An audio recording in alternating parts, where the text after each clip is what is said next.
Even after more than 5 years had passed since the clan massacre, Itachi was still plagued by memories of that night.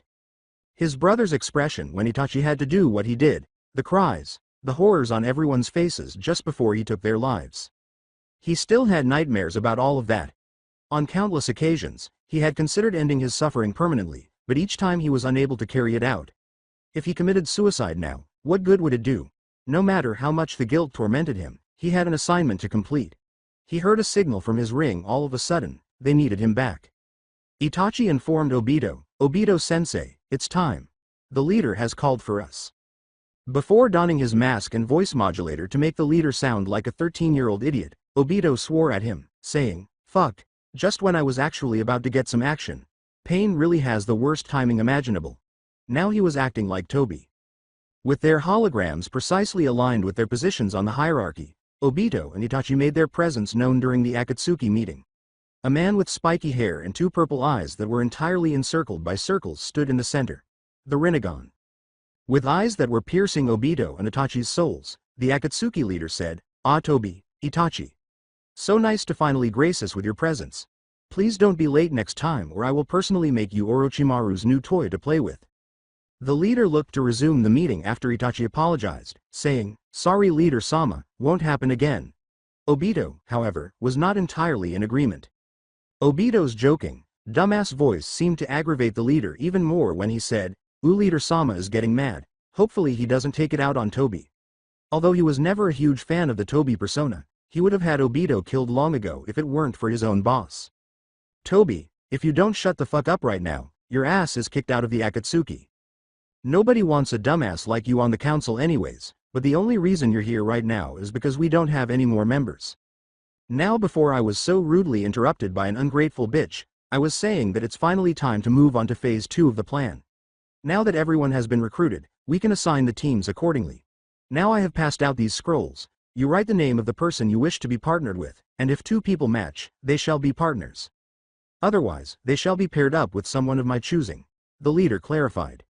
"But Leader-sama, why do we need to partner up? If I work alone, I can truly show the world what true art looks like without having to kill someone in the process." A man with blonde hair replied. "Shut up Deidara, you will do as I command. Being partnered up will ensure that none of you fuckers step out of line and betray the Akatsuki. And if one of you does, then just remember, I know everything that happens, no matter what," the leader said, peering into Deidara's heart. Almost everyone in the Akatsuki shuddered at this. With a look like that, even Madara Uchiha would be reluctant to ever cross their leader. Their leader had a way of frightening even the most formidable foes. But Obito remained unfazed. He was aware of his purpose in life.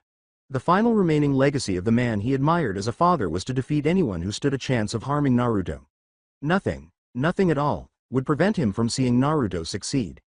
He recalled his days as a genin when he, Rin, and Kakashi would spend every day together, free from the fear of impending war, finishing missions as best they could, and constantly training to become the best versions of themselves. How he wished above all that he could return to the days when his rock and best friend were still living, the man who always had his back and pushed him to be better than everyone else. His closest companion. Taken from him by the woman he loved despite everything, with a single, uncomplicated kunai to the chest. His heart lost almost all of its emotion after that. It was impossible to predict what Obito would do if Minato hadn't arrived on time. Minato had given him a new purpose in life, rescued him from the darkness, and helped him recover from the loss of the one person he could always rely on. Obito owed Minato his life, and the only way he could give back to the man who had saved his life was to keep his son safe. No one would ever fucking touch Naruto, and nothing could hurt him. I'll see to it that that happens. Obito reflected in his mind. The shrill voice of their leader brought Obito back to the present. "Toby and Itachi Uchiha, you will be one pair. Kisame Hoshigaki and Orochimaru will be another. Sasori of the Red Sand and Deidara, Hidan and Kakuzu, and finally, Konan and I will be a pair. If you have any problems, well tough titties because those are the partners that I decided. Your mission to gather the Jinchurikis begins now, and the moment you fail will be the moment you see what these eyes can really do, so do not fail me," the leader said. With the exception of Konan, everyone left the meeting after agreeing to their designated positions. Konan worriedly asked her friend, "Nagato, are you sure those were the pairings you wanted to make? I'm getting a weird energy from both Toby and Itachi, like they're plotting something." "Relax Konan, They're both members of the same clan, the clan that is known throughout the world as the most feared and the most dangerous clan of all time, and those two were able to wipe the entire clan out in one night. Imagine what they could do to us if they really tried. Plus, we all have the same goals, to create a world free of conflict and warfare. I don't see a reason to engage in hostility with two of our strongest members, especially two members who could probably wipe out the entire Akatsuki if they so wanted to. The man now known as Nagato said. Nagato wasn't stupid, but he was conceited. He was aware that Tobi was the fabled Madara Uchiha and that it would be extremely foolish of him to attempt to challenge him to a duel, particularly if he wanted to continue acting as the god he had planned to be after his friend's passing. I'm also getting an uneasy feeling about this mission as a whole. We created the Akatsuki to be the bridge between nations in order to stop conflict, but with what our mission seems to be, we might only be adding fuel to the fire, while also putting a shitload of innocent lives at risk. You know this isn't what Yahiko would have wanted, it just feels like a cheap way to consolidate all the power in our possession. Conan continued. Although she never liked the strategies Nagato had been using lately, she also understood that his ultimate objective was something they all aimed for, so she usually just kept quiet and let him do his thing. But this time was different. Nagato used to only hit those with high bounties that could be gathered, or those judged too dangerous to be left out on the loose. It was different this time. They were putting innocent lives in danger, people they would eventually kill to reach their ultimate objective.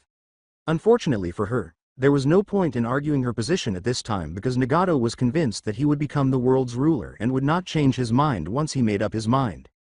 Conan left Nagato alone with his thoughts after saying, "Nagato, I hope you know what exactly you're getting into, and that the people you kill don't die in vain. Is this the proper approach? No, it must be. How the fuck would it be done if not this? I promise that these sacrifices will be made for the benefit of all people. We'll accomplish our objectives, Yahiko, and before long, my old friend, we'll build a world of which you can be proud."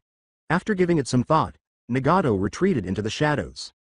Returning with Itachi and Obito. "It has been 5 years since we left Konoha. I think it's time we return and give Lord Third the message of the Akatsuki's new plans," Itachi heard Obito say. The phrase, "return to Konoha," caught Itachi's attention. 5 years have passed since he last saw him, his younger brother, and the man he dedicated his life to defending. He should be graduating from the academy soon enough if all was going as planned, and hopefully he was doing much better now. "I'll be back soon to see how you're doing, Sasuke. I hope you're doing your best to honor our family and that you've been taking good care of yourself," Itachi pondered. Naruto and Sasuke, then. "I'm eager to watch how you guys develop, and I hope you'll be graduating soon. Your big brother will be there to support you, so don't worry." Itachi and Obito pondered for a moment before returning to Konoha. Following the 5-year time jump, I'm back in Konoha, in the academy. Naruto and Sasuke had been enrolled in the academy for 5 years. Their paths revealed themselves in a variety of ways over time. Sasuke continued to be the most reclusive person imaginable, only really caring about Naruto and maintaining a conversation with him. In addition to developing at least a talking relationship with Ino, Sakura, and Hinata, the only 3 girls in his class who didn't seem to simp for Hima, he had developed some positive relationships with the other clan heads, including Shikamaru and Shino, 2 individuals who also thought it was dull to discuss unimportant topics. He showed no signs of ever wanting to even learn the names of his horde of fangirls, but they were still harassing him almost daily. In addition, Sasuke had continuously placed first in the academy in almost every category, including academics, shinobi skills, and strength, trailing only Naruto. He would typically read, train, or visit the cemetery to speak with his parents during the day. Throughout his career, he was compared to a younger Itachi and was widely regarded as this year's greatest prodigy. Although Sasuke didn't know what the villagers meant, he interpreted it as implying that he was headed for greatness, much like Itachi was before he was compelled to kill the entire clan and turn against them. He only wanted Itachi to pay for his actions at the time, but as Obito continued to tell him about the Uchiha clan and their reservations, he gradually came to want nothing more than to clear his brother's name. Become someone deserving of bearing Itachi's name and clear the name of the greatest man Konoha had ever been blessed with. In contrast, Naruto was much friendlier than Sasuke. Despite the bias that the majority of the academy's students held against him, he was able to make friends with ease. In addition to Sakura, Ino, and Sasuke, Naruto would develop an almost inseparable bond with Shikamaru Nara and Choji Akamichi, 2 individuals who either chose to ignore Naruto's burden and view him as an ordinary person or were completely unaware of it. But unlike Sasuke, Naruto never excelled academically. He would consistently place first in the class in terms of strength but ranked dead last in all written tests and shinobi skills competitions. Naruto occasionally thought that the academy's teachers were trying to harm him, especially since he couldn't possibly be that foolish. His mother would always tell him to shut up and make them appreciate his work, even though he would often complain to her about his thoughts. Nobody became famous without facing difficulties, and his mother made sure he would never give up in the face of difficulty if he wanted his name to be known across the nation. Naruto, Sasuke, Sakura, and Ino would become almost inseparable during their 5 years at the academy. They train together, hang out, play tricks, and dream about the future during the day. Sakura even went up to Kushina to ask for assistance in becoming a shinobi, and Kushina was more than happy to oblige. In the end, it was all worthwhile because Sakura became one of the strongest individuals in the academy and a seal master in her own right thanks to her rigorous training methods, which frequently involved excruciating physical pain and regimens. Because she was so interested in learning about Naruto's life, the suffering he endured, and how hard he worked to get past the vile looks of the villagers, she and Naruto became so close that people frequently confused them for boyfriend and girlfriend. Now more than ever, Sakura aspired to be Naruto's companion, someone he could rely on, and someone he would love more than anyone else. She would make sure that her feelings for Naruto were genuine and that he would eventually feel the same way about her. But if she wasn't going to be there for Naruto or anybody else in need, she needed to get as strong as she could. In contrast, Ino demonstrated a remarkable increase in her abilities over the previous 5 years, particularly in her application of the primary jutsu of her clan. She was able to improve her relationship with her father, who had always encouraged her to adopt the family style, by finally showing interest in shinobi skills. Her innate ability to use the mental techniques her family employs is unmatched. Her parents are extremely proud of Ino Yamanaka, who was destined for greatness in the family. Because of their similar loud and gregarious personalities, she and Naruto developed a very close friendship over the course of the previous 5 years, essentially becoming his best friend overnight. Ino was always the first to support Naruto after he fell and the one who cheered him on the loudest when he won. Naruto was able to find hope once more because of Ino. I hope he can trust people again without experiencing heartbreak or burns. However, they still had to pass the academy, which was becoming even less likely for Naruto, before any of that could happen. As he handed Naruto his test paper, Iruka remarked, "Failed, again." Naruto attempted to object, but it was unsuccessful. "But sensei, how? I know I answered the questions correctly. If you want I could bring up the test for you to see." "I'm sorry Naruto, but I wasn't the one who marked your paper. Mizuki-sensei insisted that he be the one to mark yours on his own, so if you have any questions, please direct them to him," Iruka responded. Mizuki turned to face Naruto and grinned to himself. "Your sorry ass will never pass now, fucking demon. I'll hold you accountable for all the harm you did to Konoha. Instead of residing among the people whose lives you destroyed, you ought to have been put to death alongside Lord Fourth. By finally driving out the fucking demon that has afflicted Konoha for the past 12 years, I will be the great savior of the island." Naruto sensed that the silver-haired Chunin instructor was putting the killer intent on him. He was aware that Mizuki had altered his work in some way, but he was unable to make such a claim until he had concrete evidence of tampering in the academy. That had been ensured by the goddamn teachers' union. Furthermore, Naruto was unable to confirm with his friends because they prohibited discussing test results and answers either during or after the test was written. They only received a sheet of paper with their grade and test score on it. It contained neither the right answers nor an explanation for the mark's value. Despite all the odds against him, he walked up to Mizuki with a naive expression. "Mizuki-sensei?" inquired Naruto. Mizuki put on a false smile to make himself appear more approachable and friendly to the young child. "What is it, Naruto boy?" he asked. "I don't understand how I got such a low mark on the test. I mean I checked my answers with my books the second I got home, and I know for sure I got them right.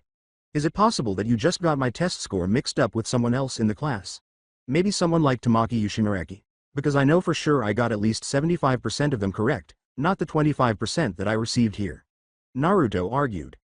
"Well Naruto, it is true that you did get most of the answers correct, but you did not show your work in the method taught in class. So legally, I cannot give you the marks for the question because I did not see how you came to your answer." Mizuki told the truth. Naruto was unaware that there was no such requirement to present the work on the test. "I'm sorry, but what kind of bullshit excuse is that? I didn't show my work. There was nowhere that I was required to show my work on the test, not to mention nowhere did it say that I would lose marks if I didn't show my work. Plus, if I'm out there in a fight with some shinobi, you think they're going to give a shit about how I got to my jutsu that I will use? Or will they be more interested in coming up with a counterattack to my moves? Naruto replied. Mizuki smirked as Naruto made his way back to his seat and said, "Well, I'm sorry, Naruto, but rules are rules. Now go sit down, Iruka-sensei has something to tell you all." Naruto walked back to his seat and sat down, muttering something about Mizuki cheating on him so he could get a good score on the test. Sakura said, "What's wrong, Naruto-kun? That bastard Mizuki fucked me out of a good grade on the test. Then when I asked him why I got a low grade, he responded with, 'Well, you needed to show your work.'" Naruto was upset. "I swear the only reason he screwed me over on that test was because he has some vendetta against Kurama or something." "Well, Naruto-kun, you were required to show your work on the test. The questions even said, if you don't show your work, you won't get the full points," Sakura replied. Naruto sank back into his seat after saying, "Really? Because my paper didn't contain such shit. I can't wait until we leave here and finally become genin. I swear to God these people will be the death of me otherwise. Everyone ought to have had the same paper, so that's strange. What was different about Naruto-kun? I have to go investigate this on my own time." Sakura pondered. She tapped her best friend on the shoulder while turning to face her. Sakura said, "Hey Ino, I need your help with something." "What is it, Sakura?" "Tonight, you and I are going to sneak into the teacher's lounge and get the tests written. Naruto-kun said something to me that I don't like. I think his test has been tampered with," Sakura said quietly. "Huh?" exclaimed Ino before being struck in the head. "Keep it down now, will you? But yeah, as I said, I think someone messed with Naruto-kun's test. He told me that there was nowhere written in the questions that he had to show his work, and if there is one thing we can count on, Naruto-kun would never lie about something like that. We also both know his memory is some of the best in the world, so it would be highly unlikely that if he was asked to on his test, he would show his work. Someone gave him the wrong test so that he gets a bad mark on purpose," Sakura said. Before it hit her, Ino questioned, "But who and why would do something like that?" "Kurama. Of course. Naruto has the 9 tails inside of him, so someone here is trying to prevent Naruto from being a shinobi." "Exactly, so it's entirely possible that Naruto-kun has been sabotaged to get him to fail here and force him to go back to being a civilian," Sakura replied. Ino returned the whisper, "So what's the plan?" After explaining her strategy and receiving a nod and confirmation from Ino, Sakura said, "We will need to sneak into the academy at night." Before Iruka's large head jutsu brought her focus back to the front of the room. Iruka shouted, "Everyone, would you listen up for once in your miserable lives?" The old man's words made the entire class tremble in terror. "The graduation ceremony will happen this Friday. Anyone who wishes to sign up to take the exam must do so by the end of the day today, or else you are forbidden to take the exam. This exam will decide your future as a shinobi or as a normal civilian, so please try to take this seriously, because it will be on me if you all choose to slack off during the process. Just so everyone is aware, the test will consist of 4 main parts.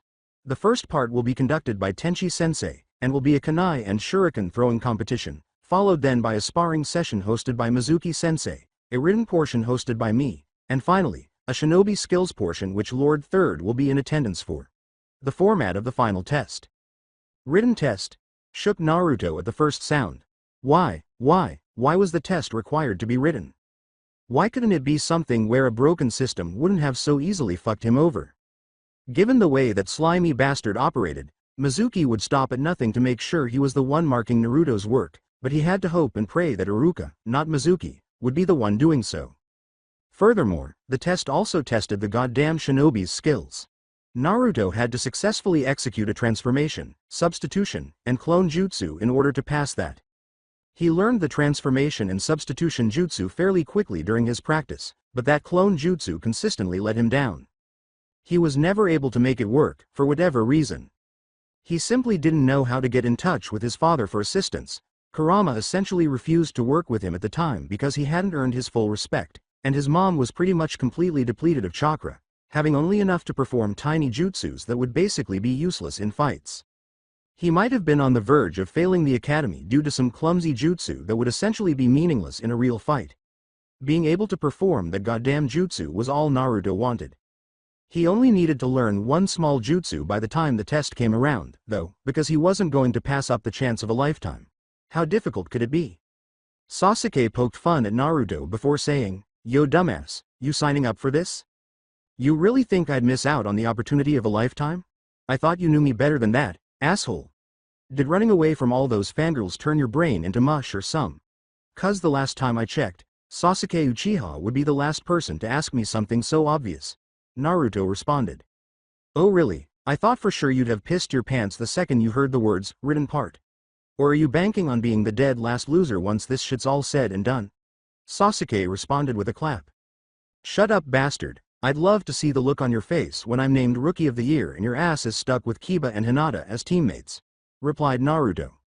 Sakura and Ino blushed red and passed out in embarrassment as Sasuke poked fun at them, saying, well maybe if you spent more time studying rather than getting your dick sucked by Sakura and Ino, you'd be much closer to me in the rankings because last I checked, you were only 2 points ahead of the lowest amount of points needed to even qualify for this exam.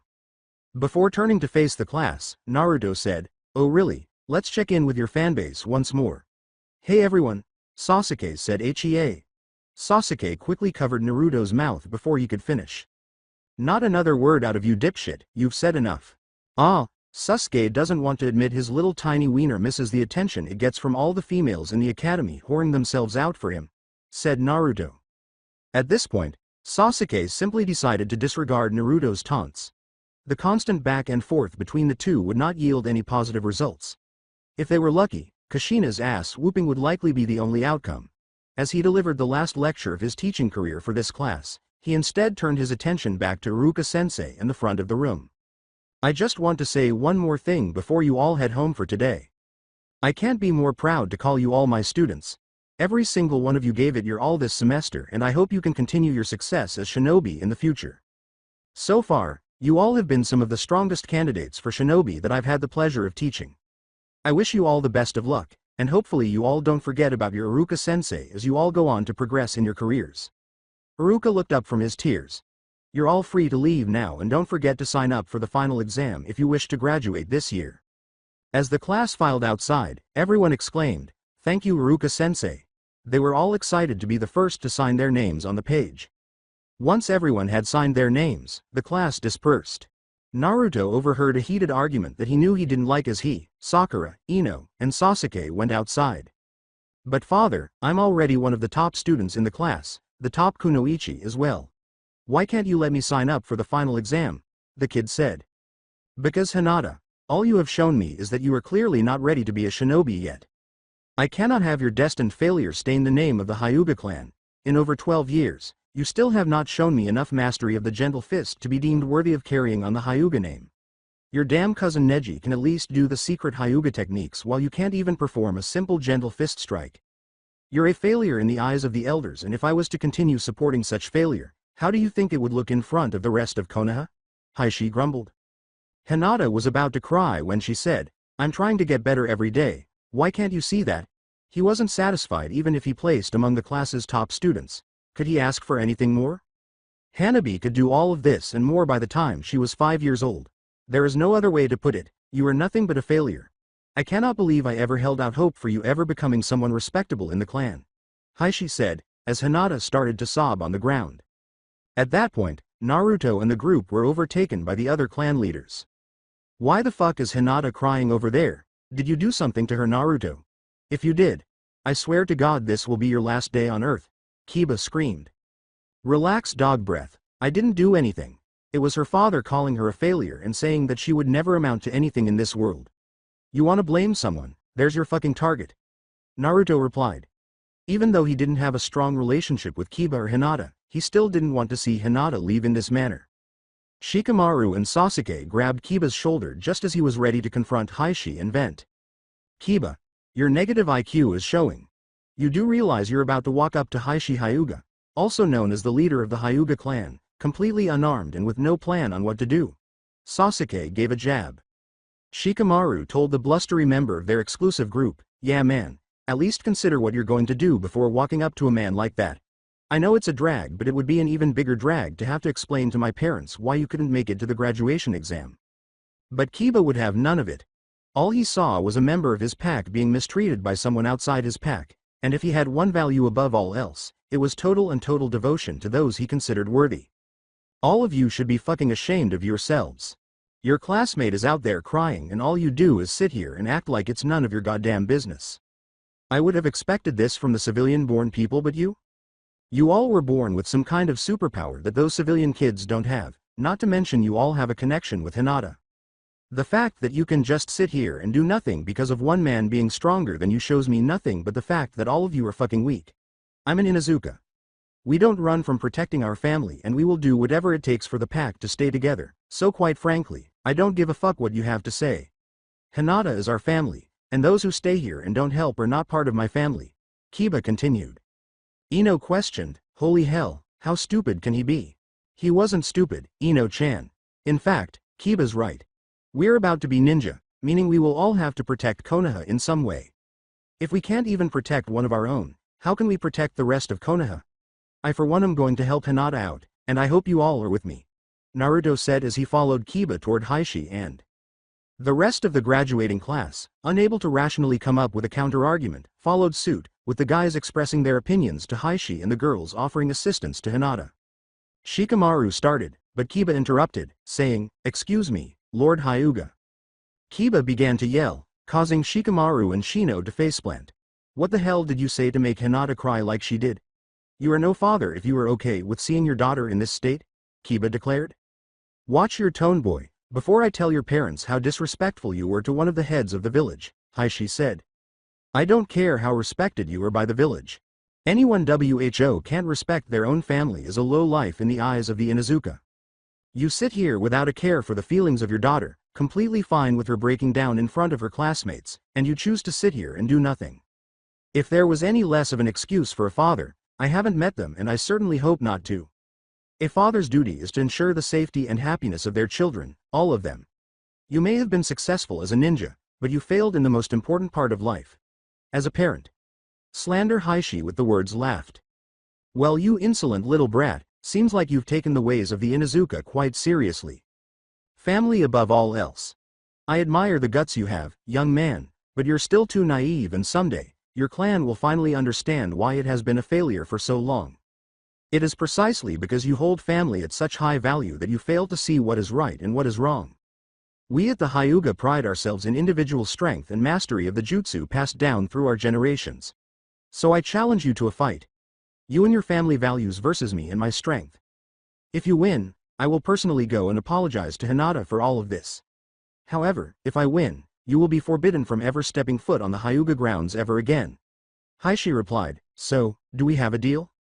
Akamaru merely barked in agreement when Kiba glanced at him. We do, sir, and when I win, you better not put your family down ever again. Before assuming his position, Heishi spat, we'll see about that, you insolent little brat.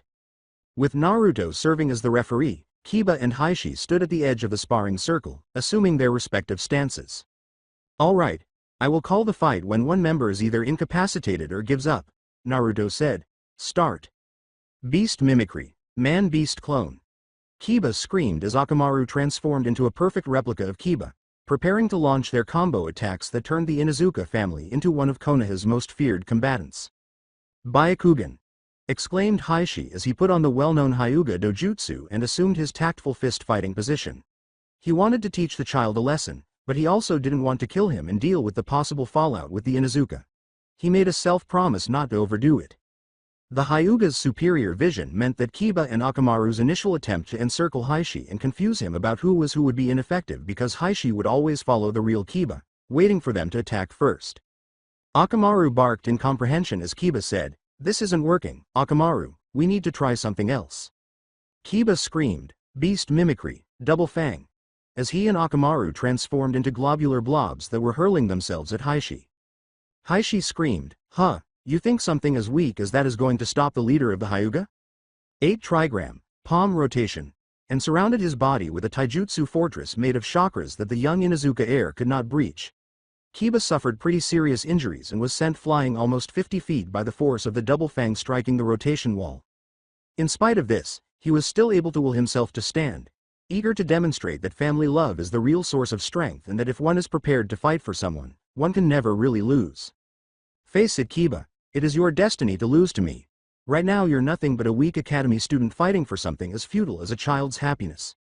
True victories come when the weakest link grows strong and is now able to fight alongside the strong, not when the strong have to constantly protect the weak. People who are weak get no respect or honor in society. Only those who are strong will dictate everything. Heishi said as Kiba was unable to return to the arena. Kiba said, I don't give a fuck to me and to the entire Inuzuka clan. Anyone who isn't willing to stand up for the people they claim to love is the definition of weak. You may have won this fight, but I can guarantee you that one day, I will be strong enough to take you on and smack some sense into your head. If someone has something that they love, they will do whatever it takes to see them happy, no matter how much pain they themselves have to go through. One day, I will prove to you that it is the love of a family, not the strength of a person, that will win in the end. You have a lot of guts, boy. I respect a man who can stand by their morals. However, you are still far too young to be challenging a village leader to a fight. Once you are strong enough and attain the rank of Jonin, then and only then will I accept another sparring match with you. If you win, I will offer you my daughter's hand in marriage. However, if not, I will personally see to it that you and Hinata never speak again. Heishi replied with conviction. And before you say anything trying to deny it, I know how you feel for my daughter, don't ever forget that. Knowing that there was nothing he could do to refute what Heishi had just said, Kiba simply nodded his head in agreement. He was well aware of his feelings for the young Hyuga heiress and his willingness to go to any lengths to make her happy. Heishi approached the young Hyuga and gave her a quick tap on the shoulder after he had left. Hey Hinata, don't listen to him. You're much more than what he's giving you credit for, so don't take this too personally. Anyone here would be lucky to have you as part of their team, so please, whatever you do, stay strong. If you ever need any help with him, don't hesitate to let me know and I will do anything I can to make sure you're happy, Kiba responded. Naruto simply could not remain silent at this point. You know Hinata, even though we haven't had the best relationship in the academy, I've always seen the potential you have. You can become a great ninja one day if you choose to work hard and build yourself up, so I think now it's time for us to stop crying and start working towards our goals. Naruto reached out and asked her to raise her hand, which she gratefully accepted. How frail am I? I required others to fight my battles on my behalf.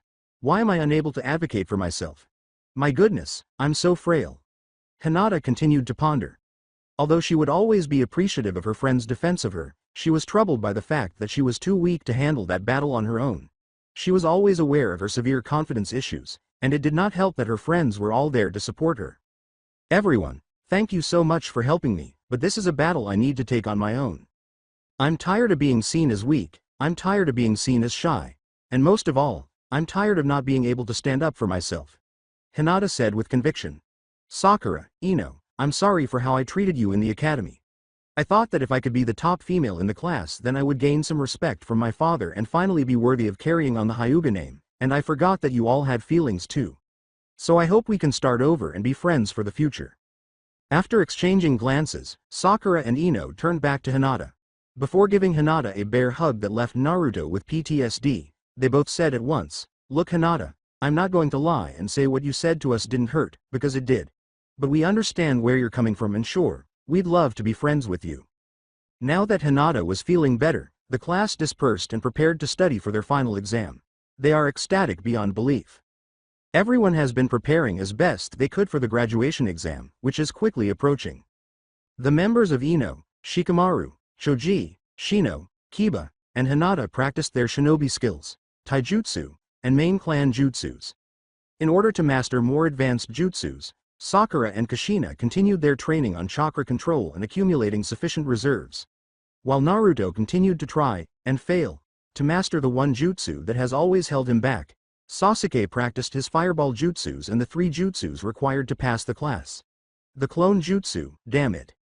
For days on end, Naruto struggled to obtain the right amounts of chakra to execute the jutsu, but for some damn reason, he consistently produced a defective puppet rather than a clone. Without a Byakugan or other visual jutsu, it would be nearly impossible to determine which direction to go in because this type of clone appears regardless of whether the user entered too much or too little chakra. Naruto screamed, "Clone jutsu!" as a puff of smoke emerged, revealing yet another puppet that was distorted, today's 10th. Naruto yelled, "What the hell am I doing wrong? Why can't this stupid clone just work for once?" Sasuke became unsteady and distracted. "Really, loser? Did you have to scream that fucking loudly? Now I gotta start all the way from 1 again?" Sasuke was upset. "Sorry Sasuke, but how the hell do you do this pathetic jutsu? I mean, when I'm in a fight nobody would be brain dead enough to fall for a clone, especially if their Jonin rank or higher. I've already proven I can manipulate chakra with the transformation and substitution jutsus, so why do I have to do the clone jutsu too? Sasuke retorted, taking pleasure in making Naruto miserable, as any older brother would, and protecting his new family as he would have if his old one were still alive. Because Naruto, if you can't do a simple jutsu on command, how the fuck do you think you're going to do any other more complicated jutsu? Especially ones that are evolutions of the clone jutsu? Face it, lil bro, your chakra control is straight garbage right now, and that's why your clones always come out as pathetic. Can you just help me, man? This jutsu has become the bane of my fucking existence, and I will purge anyone who says this is useful. This shit got me looking like Yamcha from DBZ, said Naruto. Alright. Fine, loser. But this better not backfire on me, or I swear to God I'll finish off what Iwa and Kumo started. Sasuke replied. He was fully aware of the slaughter of the Uzumaki clan by 3 powerful nations, how Iwagakure was terrified of Uzushiyogakure's power due to their sealing skills, and how Kushina was among the few survivors of the slaughter. He found at least some solace in the knowledge that he was not alone in witnessing his family's massacre.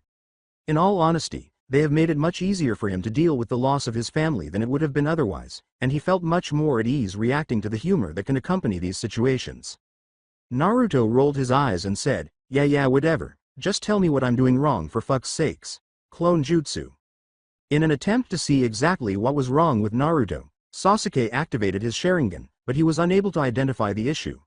When Naruto attempted to perform the clone jutsu, he was unable to see the culmination of the chakra that enabled the Uchiha to precisely replicate the opponent's hand signs because it all seemed to him to be a blur.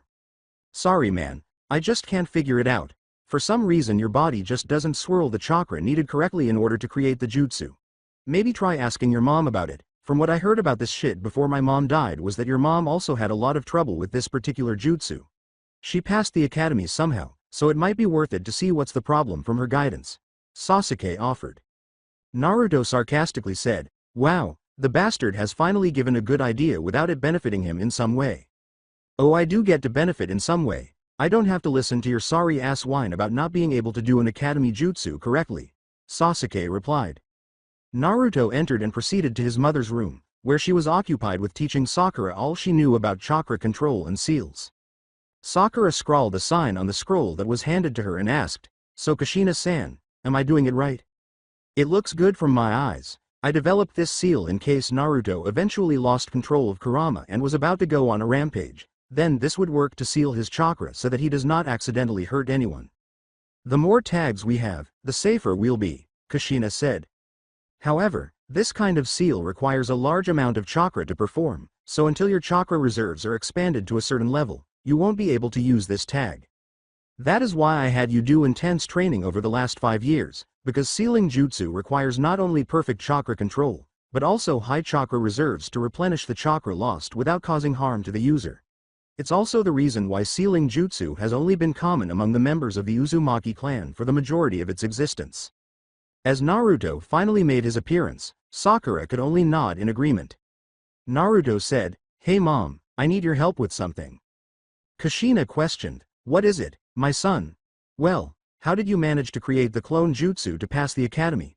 From what I heard from Sasuke, his mom told him that you always had trouble making your clones, so do you think you can help me with mine? Kushina was limited to staring at the ground, since she was an Uzumaki in the Jinchuriki of Kurama, which gave her abnormally high chakra reserves. She had actually not been able to perform the academy clone jutsu until the Nine Tails attack on Konoha. As a result, she would have an even harder time using the minuscule amount of chakra required to perform the academy clone jutsu, which was practically impossible for anyone in her clan to do. She knew that telling her son to work on it when only those with the purest chakra control could do it would only make him keep spinning a pointless hamster wheel, but she still wanted nothing more than to see her son succeed in a way that she hadn't been able to. I'm sorry Naruto, but the truth is performing the clone jutsu would be impossible for you, Kushina replied with solemnity. What do you mean mom? Why would it be impossible for me? Replied Naruto. Well, being the Jinchuriki of a tailed beast coupled with you being an Uzumaki means your chakra reserves are much higher than the maximum amount it would take to do the clone jutsu effectively, meaning that no matter how much you try, unless your chakra control is that of Tsunade-sama's, then you won't be able to perform the jutsu. Naruto began to cry as he said, then that means, I'll never be able to become a ninja. As soon as Sakura realized that the person she loved was going to lose it, she leapt to her feet and embraced Naruto, allowing him to weep on her shoulder. Kushina put her arms around them both, joining in the consoling.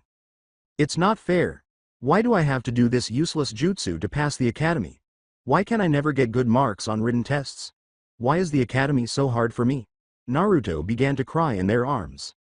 I just want to be a shinobi like Dad was, someone he could be proud to call his son. Why can't that happen for me? Why does everything have to be so hard? Sakura was devastated to see Naruto in this state. The young man's heart was broken. From her brief espionage mission to the academy a few nights prior, she was aware of the true cause of Naruto's poor test scores. Rewind to Monday with Ino and Sakura. Sakura, what the hell are we doing here? Replied Ino. I overheard the teachers talking about how they would place all the tests in the archive so that they could come back to them every once in a while and laugh at the ones who were too stupid to make it past the academy. Also, be quiet or else they will hear us for sure, replied Sakura. I know that, but how the fuck are we going to help Naruto-kun by digging through the files of some old academy students? Ino responded. Because Ino Pig, if we can find Naruto-kun's file here, we might be able to see how and why he got so low of a mark and why he insisted that he wasn't asked to show his work on the paper when everyone should have gotten the same test and at least my test said to show my work. Sakura clarified. Ino nodded and continued to search. The biographies of many of the greatest people to have ever visited Konoha, such as Kakashi Hitaki, Itachi Uchiha, Hiruzen Sarutobi, the fabled Sannin, and Naruto's parents, were discovered while searching through the records. However, it didn't take them long to reach Naruto's file. They searched, but they were unable to find any indications of sabotage.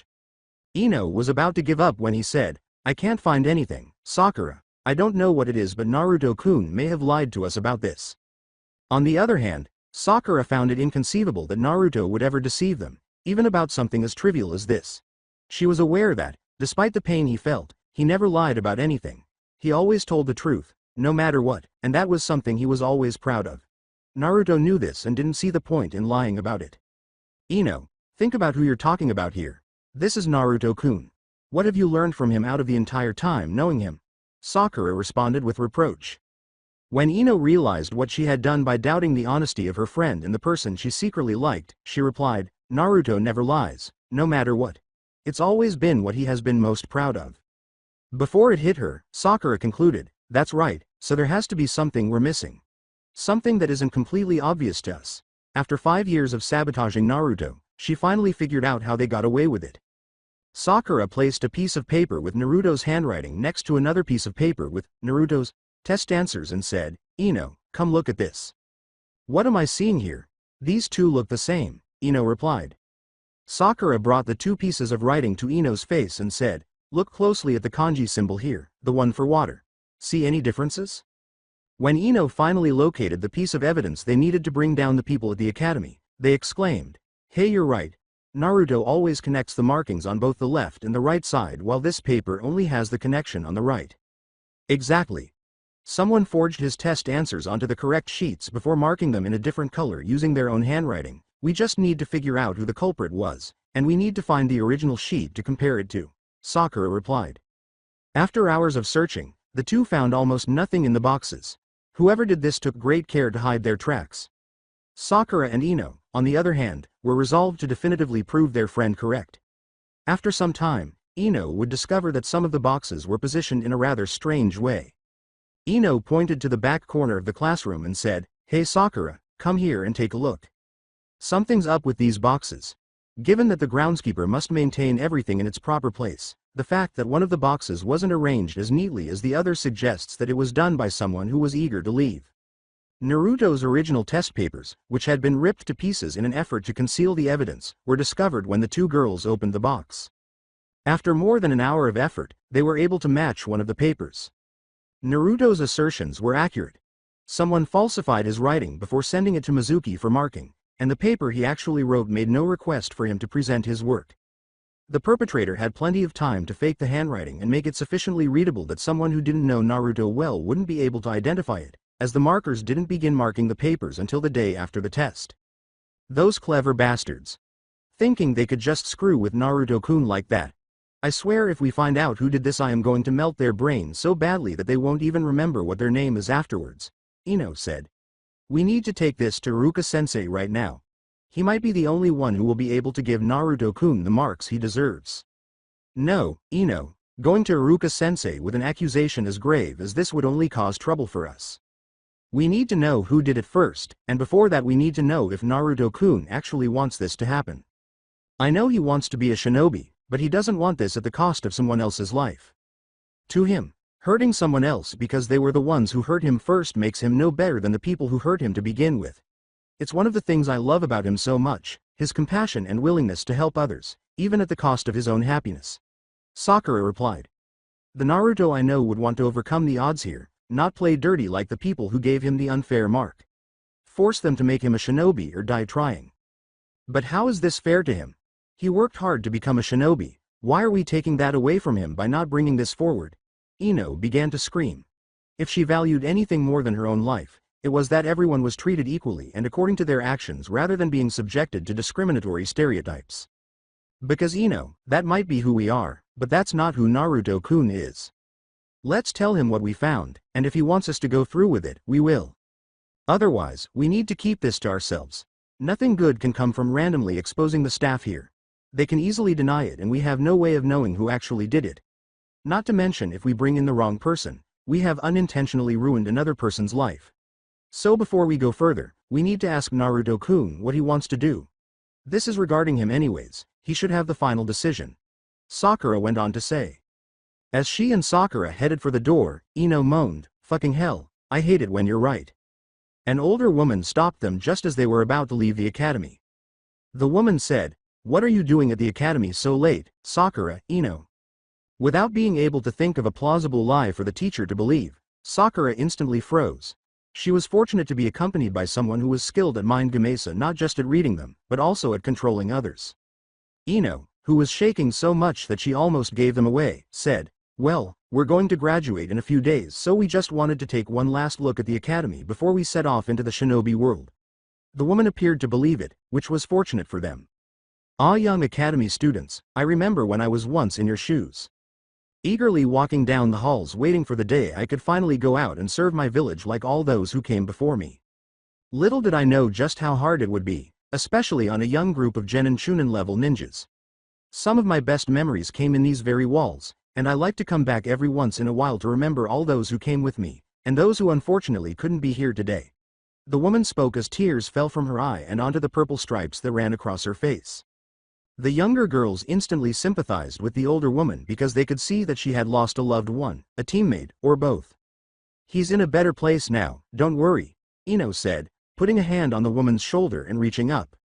She was on the edge of tears when she said, "I know they are. Sometimes I just wish I could have done more to protect them, you know, 3 people who had given me everything and I couldn't even return the favor by making sure their legacy remained safe. Promise me one thing, girls, whatever you do, cherish those you love and those who love you, because you will never know when Kami will strike to take them away from you. Don't hesitate to have feelings either.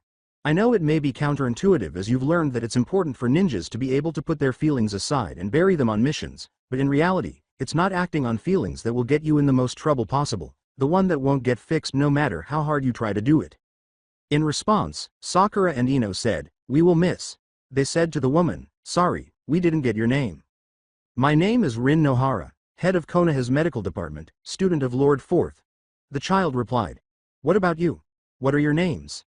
"I am Sakura, no last name as I abandoned it when my parents decided that I wasn't good enough to be their daughter. Since then I've been staying with Ino-chan here and we've become the best of friends," replied Sakura. "My name is Ino Yamanaka, heiress of the Yamanaka clan," Ino replied. "Well then Sakura, Ino, I really hope the two of you can pass your finals. Hopefully then we can have more females in the forces. As of right now, the amount is relatively low, as only 5 females are currently active in a force of hundreds of shinobis, me included. I have all the faith in the two of you that you'll be able to pull it off," Rin said as she ruffled her hair. "Well anyways, I have to get back to the hospital now. You two better stay out of trouble." Before heading back home to start preparing for the academy graduation exams, Sakura and Ino said, "We will. Thank you Rin-sensei." Sakura and Naruto back at Naruto's house. Sakura broke the embrace and met Naruto's eyes directly. When she saw how depressed they were, she considered the one thing that could lift his spirits. She made the decision to tell Naruto the secret now, right here. Naruto-kun, it's not your fault that you didn't score well on these tests. Ino and I went back to the school and found evidence of tampering going on with your file. Someone gave you the wrong test and before handing it off to Mizuki-sensei, they forged your writing onto the correct paper. If you want, I can take this to Lord Hokage and we can get the people who did this to you fired. Sakura responded. What could possibly make him any better than those who deceived him, even though all he wanted was to see them punished for their actions? No, he wouldn't do that, no matter how unjust it was. Instead of taking revenge behind someone else's back, Naruto would make them accept him. Sakura, it's okay. Don't tell anyone about this. The graduation exam is tomorrow, we should get ready for it through our own skills, and I'm not going to be like them. Let them do whatever they want right now, I'll make them eat their fucking words later on. So long as I have you, Mom, Sasuke, and Ino by my side, nothing else can bring me down. Naruto said, looking into Sakura's eyes. He didn't want to be known as the snitch, despite the fact that he was still upset about being taken advantage of by some academy employees. Since he was unsure of whom to trust in these circumstances, snitching would only make matters worse for him. Are you sure? I mean, this could be the key to getting you into the ninja ranks, Sakura asked. I am. I may hate the fact that I got screwed in this, but there isn't much I can do about it at this moment. Yeah, I could get that bastard who did it fired, but what good will that do me? The only thing that will do is place a target on my back for the graduation ceremony. People in this damn village already hate me enough as it is. Sakura, why would I do anything to make that treatment worse? Naruto replied. There was nothing Sakura could do to refute Naruto's statement. It was awful.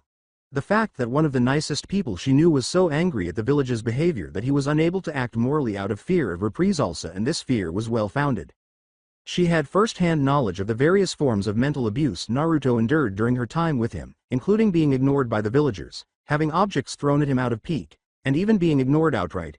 Even she couldn't imagine trusting the village so little that he was afraid to take justice, even though Naruto was never the most trusting person, especially after the attack on him 6 years prior. Well, Naruto-kun, I'm here to support you with whatever you choose. While I think this should be taken to the Hokage and he could probably do something about it, at the end of the day it's your choice. But whatever you do, please don't leave me behind you, Sakura responded. Sakura almost fainted from blood loss as Naruto gave her his famous smile and said, wouldn't dream of it.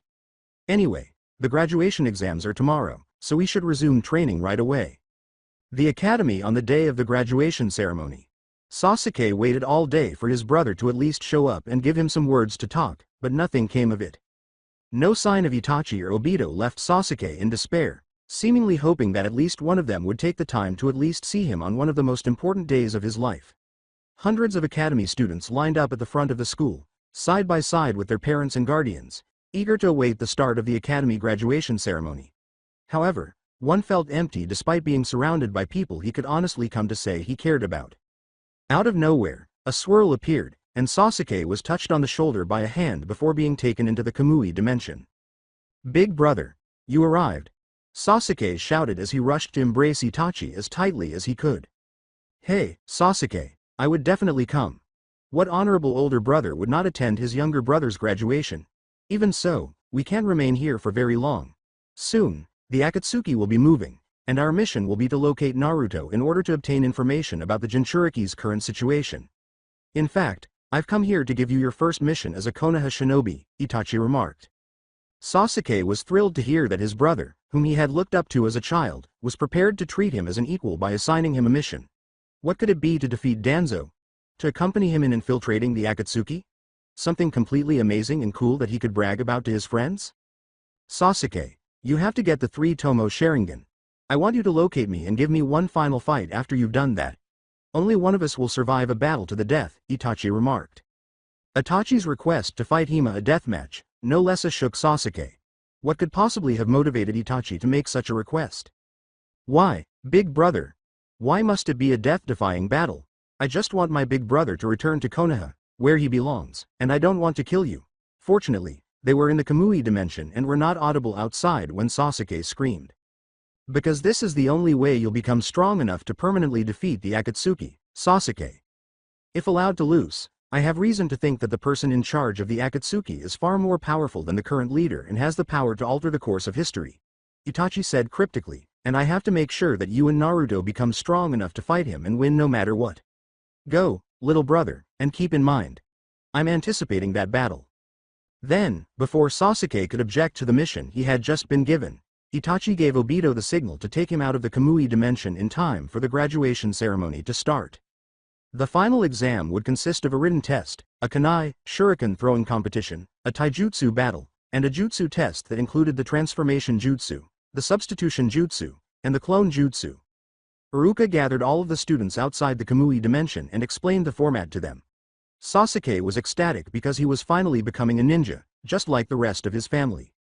In the meantime, Naruto was sweating profusely at the idea of having to perform the clone jutsu. He had practiced it for more than 5 years and had failed to do so once before being hit with the truck of, "You have way too much chakra to do the clone jutsu effectively, to the point where it is near impossible to perform the clone jutsu correctly." He considered simply asking Iruka-sensei if he could perform another jutsu instead of the clone jutsu, in the hopes that he would be able to pass the jutsu portion. However, he had heard stories from his mother, Jiraiya, and Obito about people who became ninjas without being able to perform any jutsu, so it would be possible for him to do so, but in a graduating class as stacked as the one he was in, taking that route would not go well at all. Suddenly, Naruto was in his own mindscape and felt a pull on his back. "Stop being such a freaking anxiety-stricken mess, Kit. You're interfering with my sleep," Kurama said. "I apologize, but it's just the clone jutsu, Foxy. I'm certain I'll fail the jutsu test, which will include it. How am I going to conveniently pull one out of my ass at random during the graduation test when I haven't been able to create a single working clone in 5 years? It's not my destiny to be a ninja," Naruto exclaimed.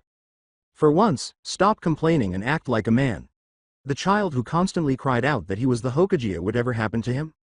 Even if it meant breaking everyone's bones in the process. What became of the child who would do anything to keep the people he cared about safe? What became of the child who vowed to make his father proud of the man he had grown into? You sit here considering giving up after your father declared you his clan's fucking last hope?" Naruto burst into tears as Kurama yelled, "You really disgust me, Naruto. How, Foxy, if I can't even do a goddamn clone, how am I supposed to do all that? The fucking simplest jutsu ever? How can I possibly protect my loved ones and uphold all that my father taught me if I can't even do this?" Naruto let out an inward scream. Minato jumped into view and said, "Because you don't need to know the clone jutsu, Naruto." "Dad." Naruto jumped into his father's arms and yelled, "Hello, son. Since I last saw you, you've definitely grown taller," Minato whispered. "I hope you're eating healthily and staying on top of your studies." "Obviously, I've grown taller in the 6 goddamn years that have passed. Mom has been trying to get me to eat healthier, so she made sure to hide all of the ramen in the house.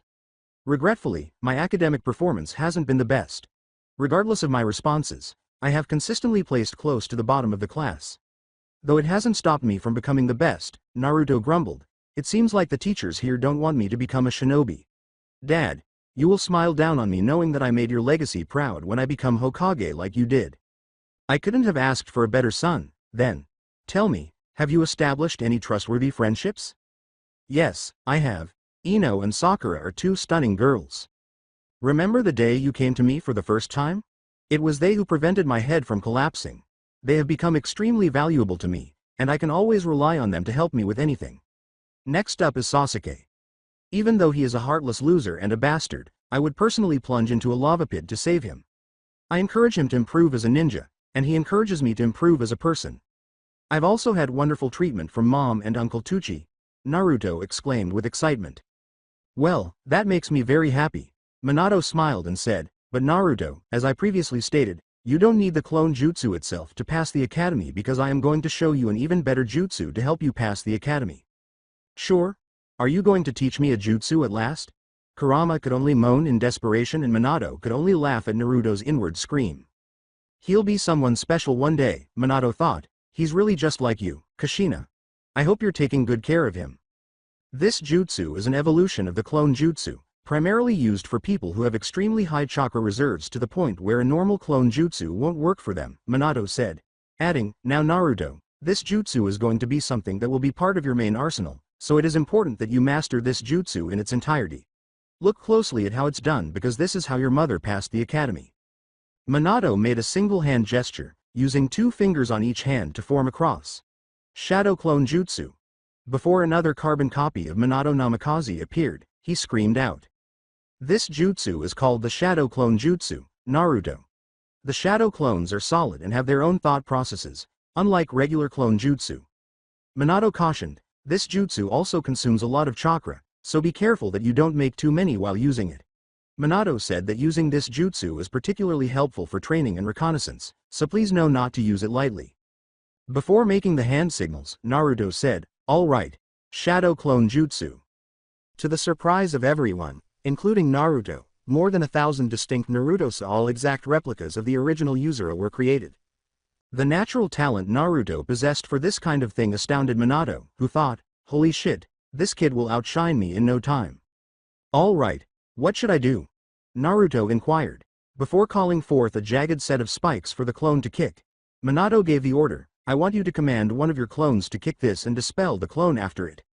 Naruto followed instructions, telling one of his clones to kick the spikes before they vanished, which caused him to suffer from excruciating headaches and right foot pain.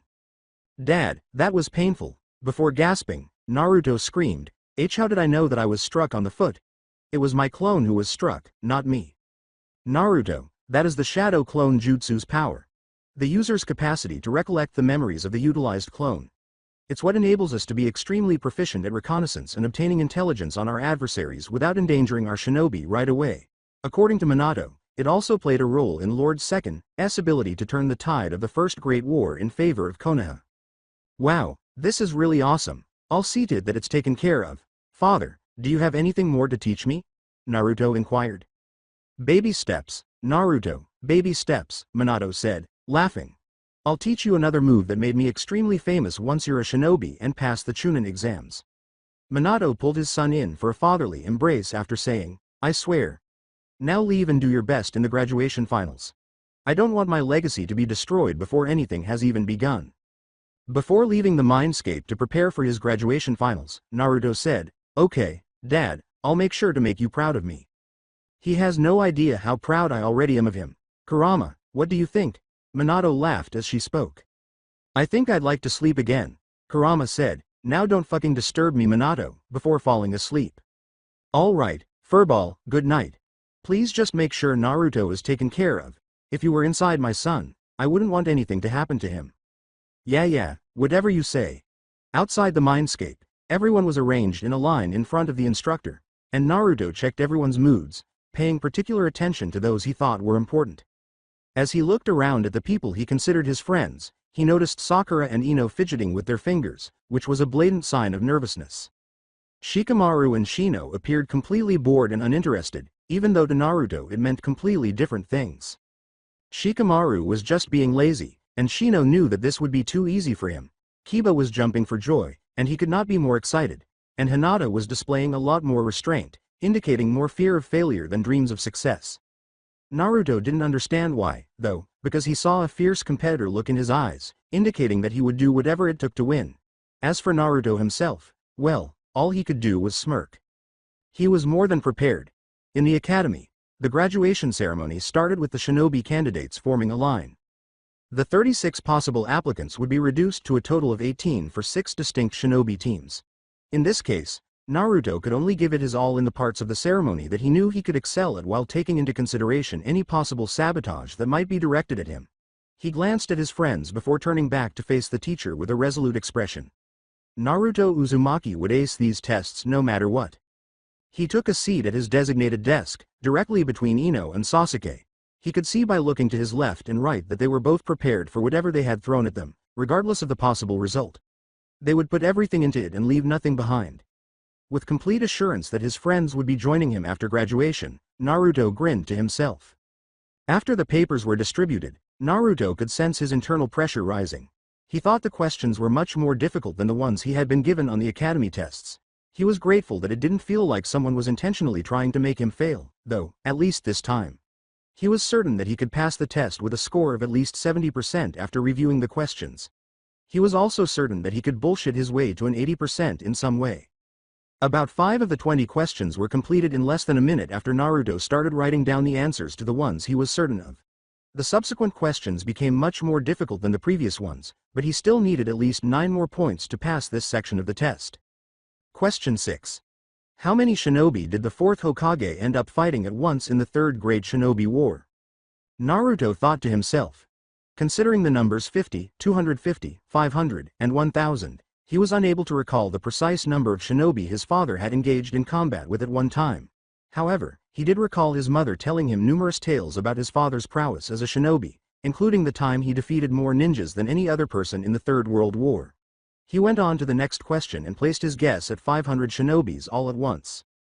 Naruto had to remember that information from Kurama when he was asked, Question 7.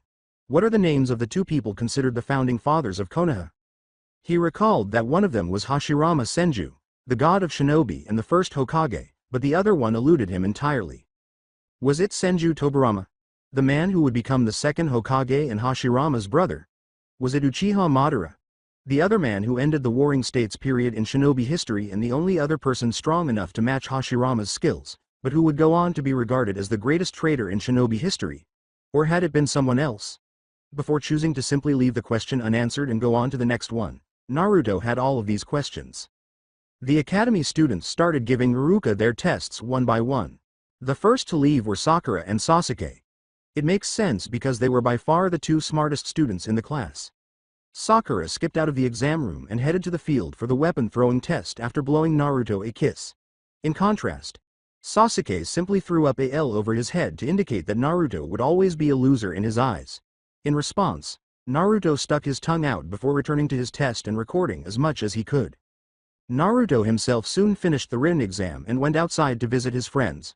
Sakura and Ino, excited that Naruto would be joining them for the second portion of the exam, jumped on him right away and gave him the biggest hug they could, regardless of how they looked. The two Kunoichi hopefuls screamed, Naruto-kun, and then embraced him tightly. How was the written test? Yuga get off Maya can't breathe ya. Naruto fought during Sakura and Ino's bear hug, which crushed him. Sorry, Naruto-kun. We were so happy that you went with us, the two of them said at the same time. Yeah right, more like you just wanted to jump his dick the second he got out of there. I gotta know, are the two of you just perpetually down bad for the most average person anyone could ever meet?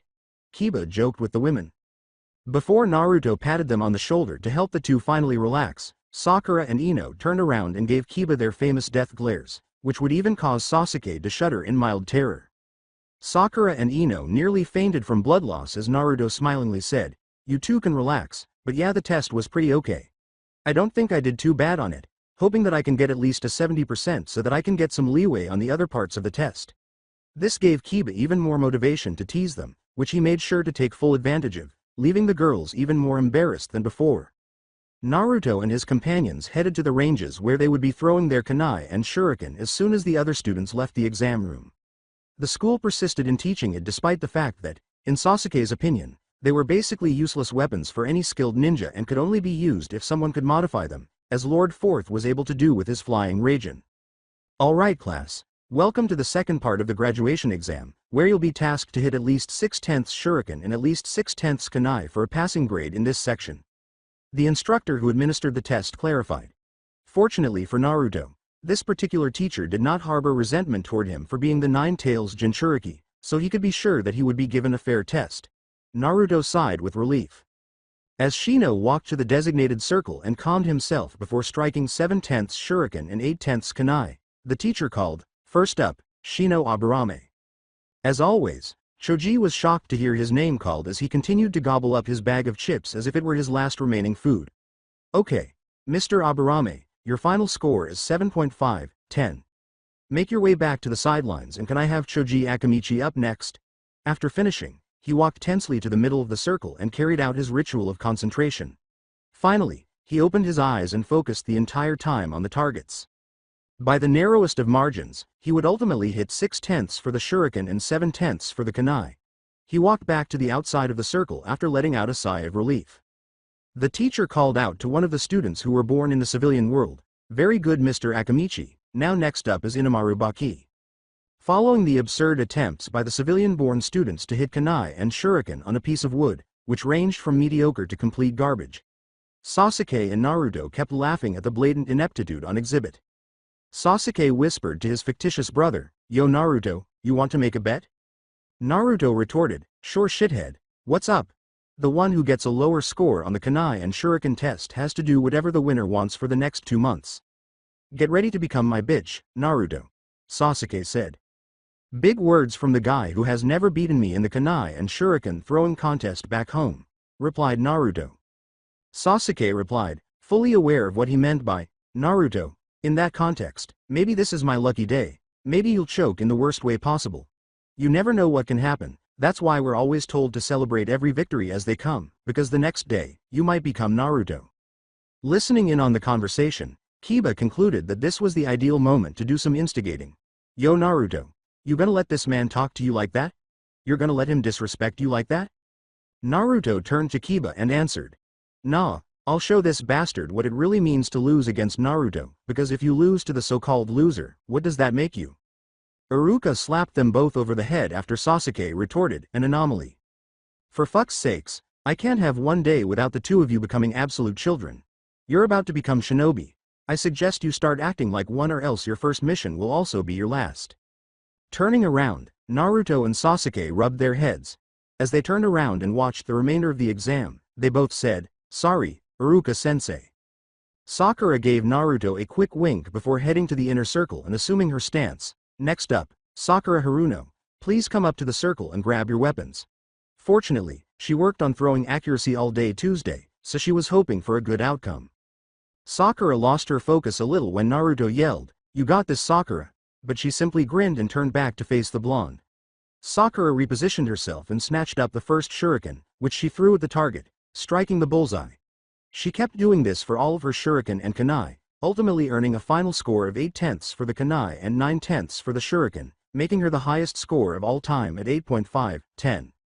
Sakura jumped all over Naruto as she ran back outside. Sakura went from being sweet to menacing in a matter of 2 seconds when she said, Naruto-kun, did you see me? Did you see how amazing I was? If you didn't watch me, I'll slap you. Naruto comforted her, saying, calm down, Sakura. I watched you, and you did fantastic out there. Sakura kissed his left cheek playfully and said, good. This made Naruto very agitated. Yuha starts speaking gibberish.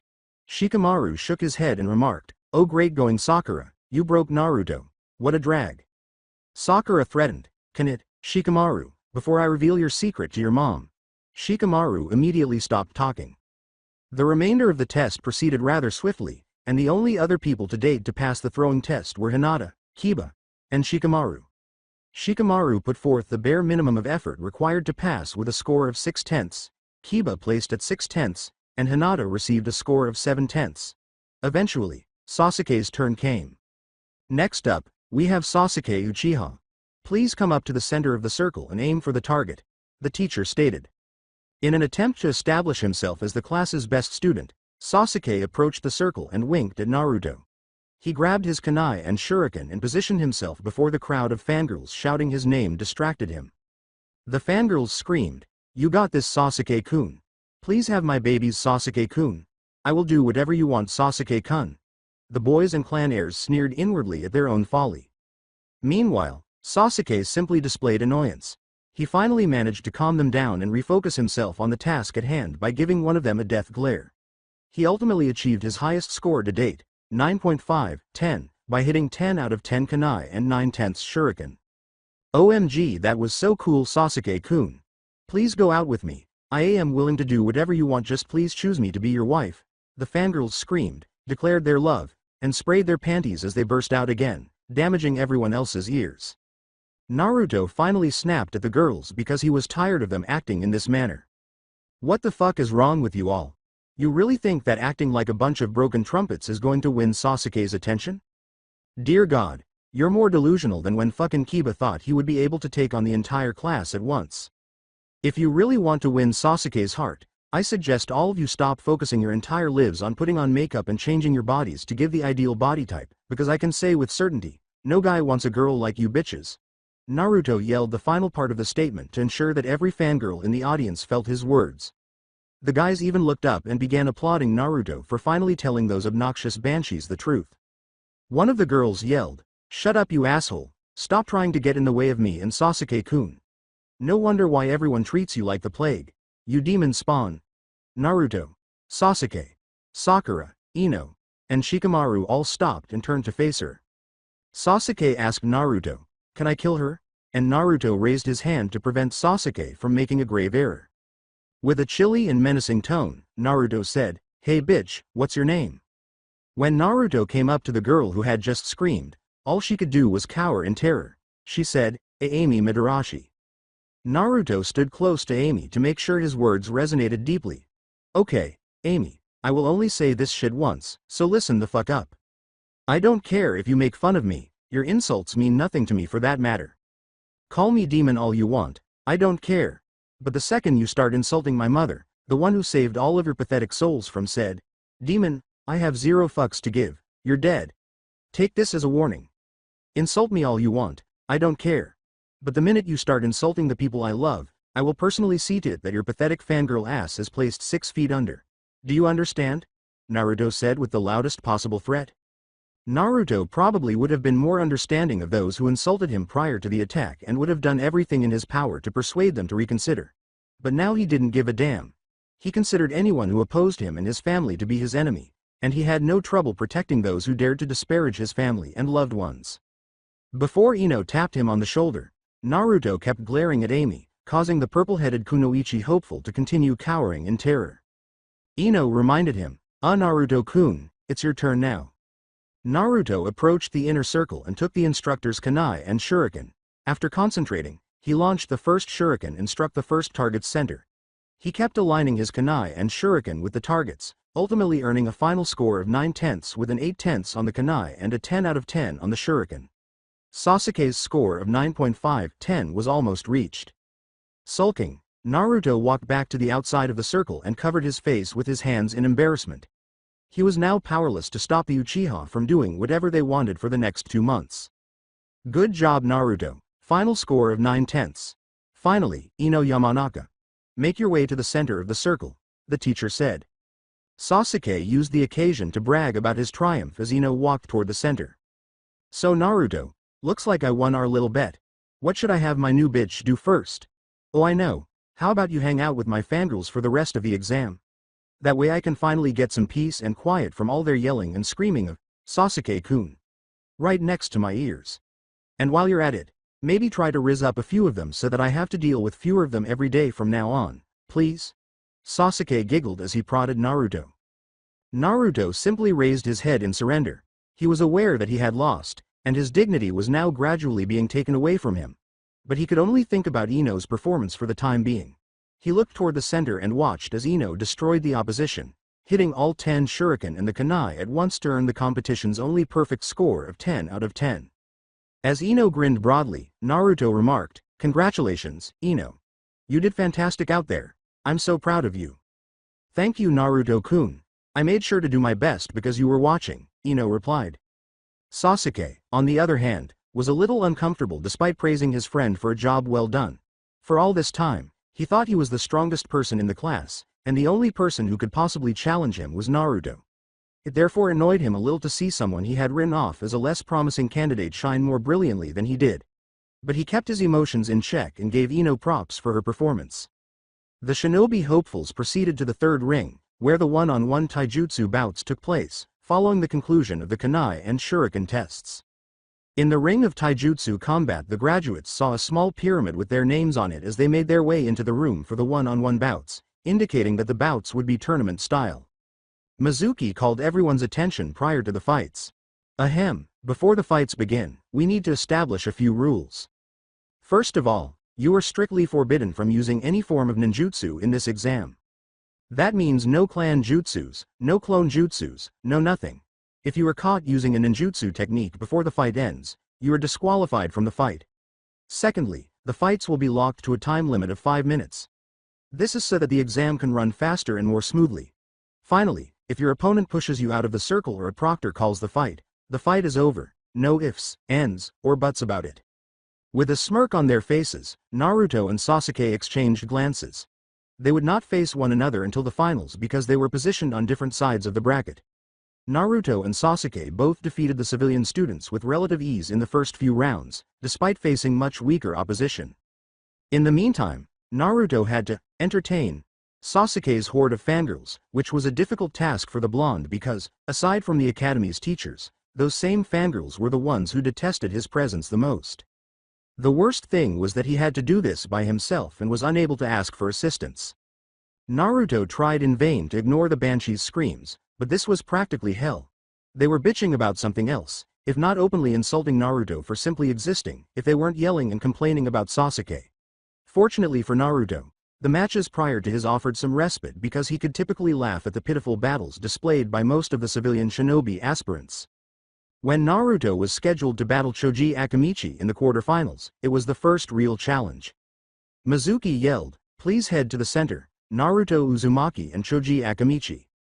Before assuming their fighting positions, Naruto and Choji stood on opposite sides of the ring and gave each other the polite bow. While Choji opted for a more aggressive approach, Naruto adopted a more defensive posture as a result of the training he received from his mother, Jiraiya, and Obito. Mizuki shouted, "Fight!" as Choji attacked Naruto to initiate the first move. Choji was about to make a move, but Naruto saw it coming and hurried to avoid it. Forcing his opponent to defeat themselves was also his entire tactic in the first few games. When the moment was right and the opponent was sufficiently vulnerable, Naruto would go in for the kill instead of just dodging attacks.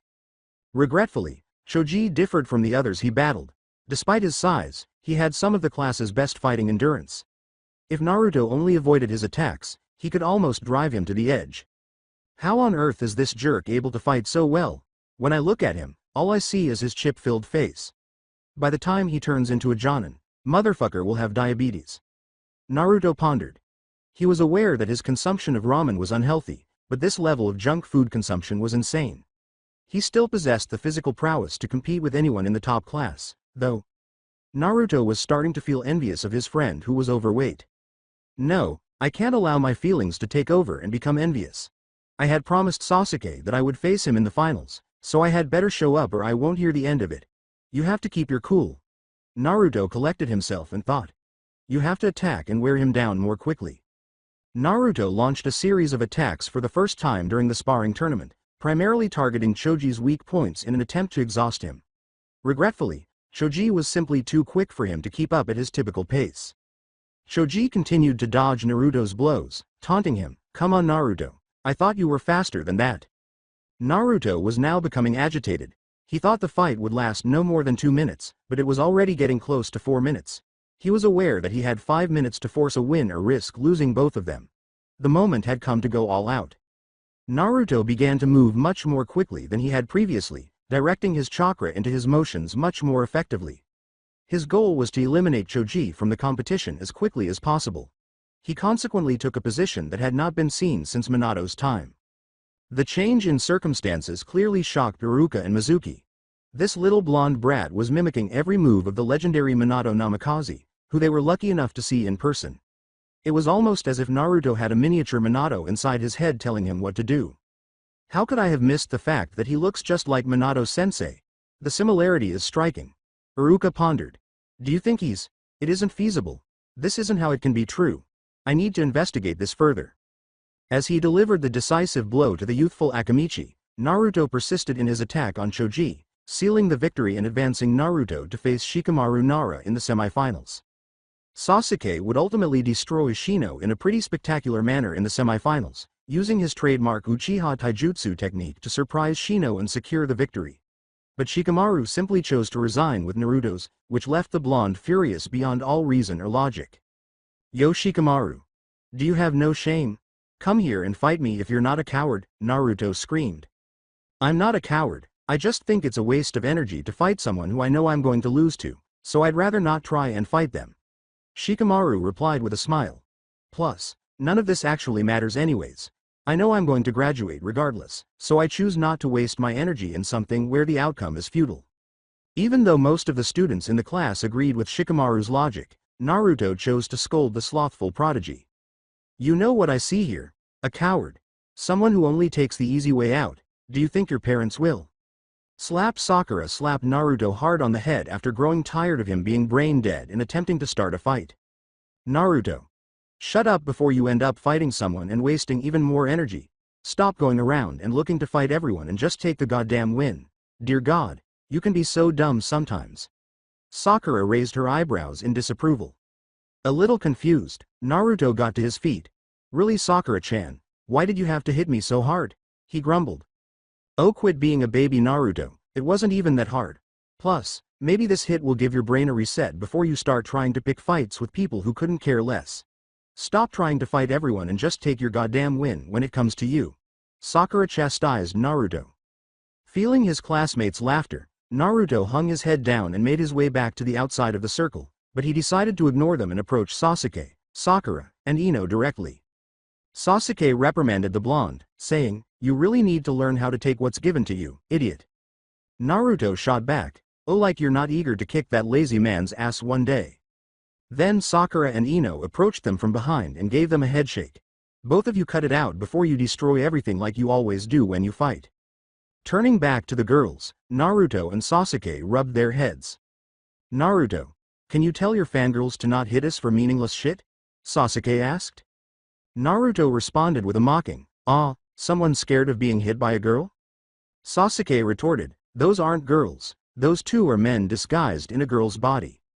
Sakura and Ino turned to face Sasuke while wearing their scary but innocent expressions. "I'm sorry, we didn't quite get that. What was it that you said again?" "Something about how we aren't girls and we're men disguised in a girl's body." When Sasuke said, "Sorry Sakura, Ino, I gravely misspoke and I won't say it again," the two girls dropped their devil eyes and returned to their naive smiles. Good. When Mizuki-sensei raised his voice, everyone in the vicinity took notice. For the final matchup, Naruto Uzumaki vs Sasuke Uchiha. Would Man and Fox please make their way to the circle and get ready for the final fight? Kurama encouraged Naruto, saying, "Yo kid, you finna let that man call you Uzumaki? You finna let that slide?"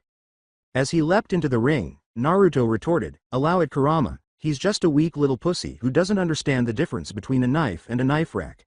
Don't hold back against me, bastard." It would be highly disrespectful for a man to go full power against a weak little child, but as you wish, Naruto.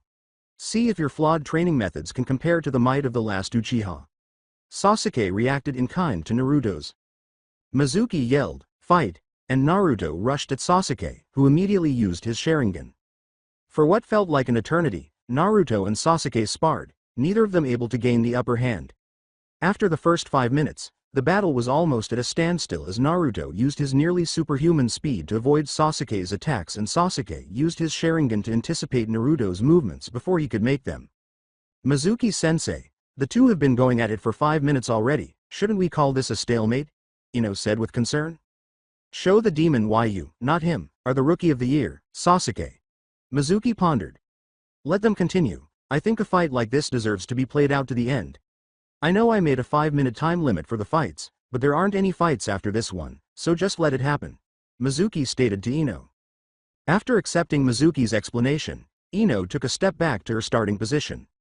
She noticed that her best friend was cheering for Naruto more loudly than anyone else. As Sakura cheered loudly for their favorite blonde knucklehead, Ino felt a twinge of jealousy. All she could do for the time being was watch Naruto from a distance because she always thought he was cute and would love to marry him if Sakura didn't fall in love.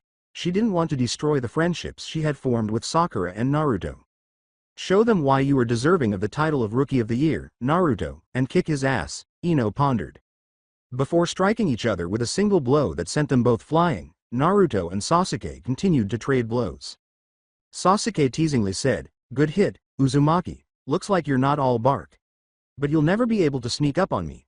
I know every move you make before you even make it." "Oh really? You think you're going to be champion, Sasuke? Well, you might be even more delusional now than when you thought you could beat Iruka-sensei in a fight. Now I may be a colossal dumbass, but I don't even think I'd be able to beat a Chunin in a fight." Naruto shot back. Unfortunately for him, this caused Sasuke to catch fire, and he started to charge at Naruto even faster than before. After 15 minutes of the two flinging hands at each other, Naruto finally managed to get Sasuke to the point where he pulled out his kunai and pressed it to a defeated Sasuke's neck. But at that moment, Naruto's neck was struck by a kunai. Mizuki yelled, "Winner, Sasuke Uchiha." The result left everyone stunned and perplexed. Even though Naruto had Sasuke by the ropes, Sasuke prevailed.